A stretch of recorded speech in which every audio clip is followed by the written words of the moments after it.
Eu vou fazer aqui a massa molar do H2SO4. 2 vezes a massa do hidrogênio. Por que eu vou escrever 1,00? Porque eu quero que no meu resultado eu tenha direito a 3 algarismos na resposta. O enxofre eu vou escrever, então, como 32,0. Veja, novamente, 3 algarismos, mas há apenas um átomo de enxofre.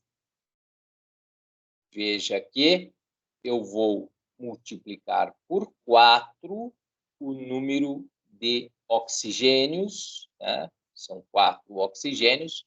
Então, 4 vezes 16 eu utilizo. Isso me dará a massa molar do H2SO4. Então, olha só, 2 vezes 1, 2. Qual que é a novidade? Veja como eu estou fazendo. Eu não estou fazendo de qualquer forma. Eu estou fazendo passo a passo. Não adianta dar a resposta final. Eu quero ver o passo a passo. Eu estou fazendo com um número de algarismos significativos, 3 algarismos. Há toda uma regra sendo seguida aqui. 4 vezes 16 é 64. Quando eu faço uma multiplicação, eu conservo o número de algarismos significativos. Mas veja, eu conservo o menor número envolvido. Por que o 4 não limitou a um algarismo? Porque quando eu digo que tem 4 oxigênios, quantos algarismos tem esse número 4? Ele tem infinitos. A precisão é infinita. Quem limita é a massa molar que eu tiro da tabela periódica, que é obtida experimentalmente.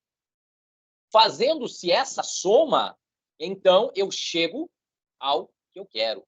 Eu chego à massa molar desse cara, que será 2 mais 32, 34, mais 64, 98. Aí tem mais um detalhe aqui.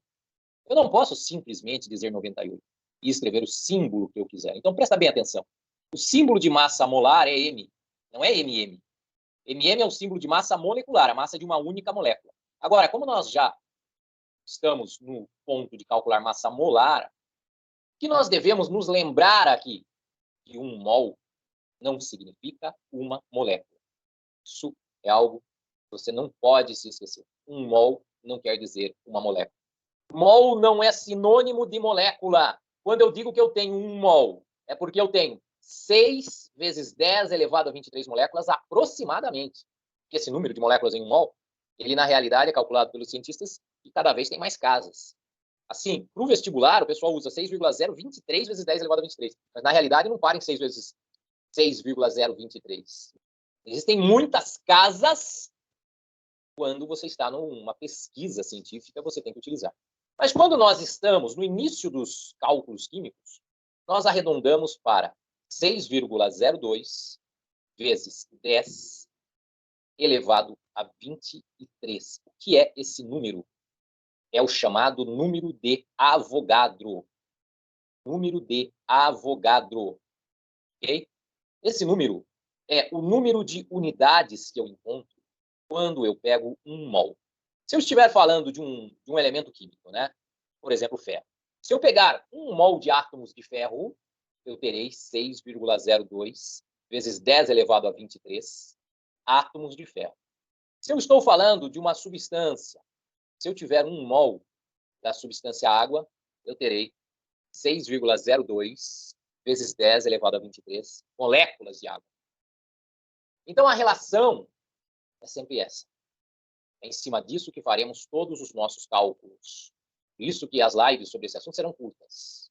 Estou fazendo aqui essa live, será curta. Levará mais 5 minutos. Você voltará para o seu exercício, que é o mais importante. Não é eu falar. Você deve se lembrar, então, se você tem 1 mol, você tem 6 vezes 10 elevado a 23 unidades. Você deve se lembrar que isso é um número aproximado.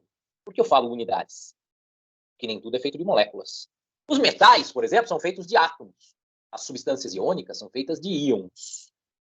Então, por isso a gente fala unidades. A gente usa também o termo espécies químicas. 1 mol, 6 vezes 10 a 23. 2 mols, 12 vezes 10 elevado a 23.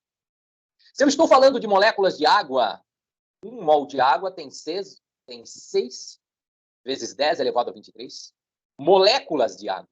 Se eu tenho 2 mols de água, eu tenho o dobro. Isso é óbvio. Isso é a regra de 3. Você só não pode confundir a grande confusão que se faz nessa área. O cara pensa que mol é a abreviação de molécula, e não é. Mol indica um pacotinho. Porque um pacotinho de água que tenha 6 vezes 10 a 23 moléculas de água será 1 mol de água. Se eu tiver 12 vezes 10 a 23, então eu tenho 2 pacotinhos de água.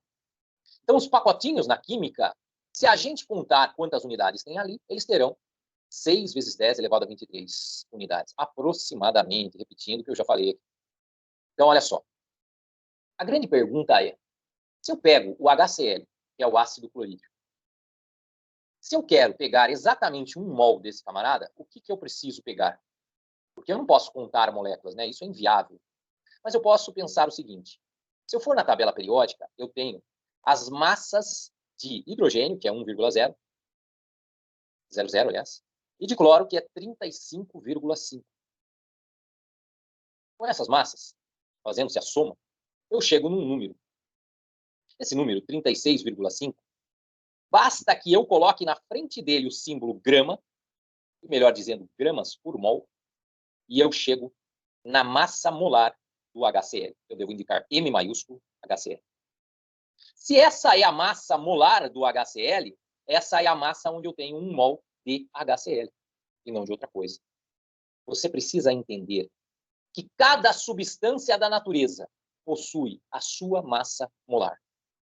Cada substância da natureza tem uma massa que corresponde a 1 mol dela.